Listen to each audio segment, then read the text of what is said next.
ભાવનગર જિલ્લામાં સિંહોની વસ્તી ગણતરી પૂર્ણ થઈ છે। પાલીતાણામાં 20 સિંહોનું સૌથી મોટું રોયલ ફેમિલી આકર્ષણનું કેન્દ્ર બન્યું છે।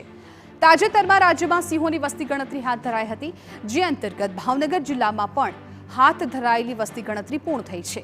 આ ગણતરી સમયે પાલીતાણાના સાંજણાસર વીડીના વિસ્તારમાં એક સાથે 20 સિંહોનું રોયલ ફેમિલી પણ નજરે પડ્યું, જે આકર્ષણનું કેન્દ્ર બન્યું।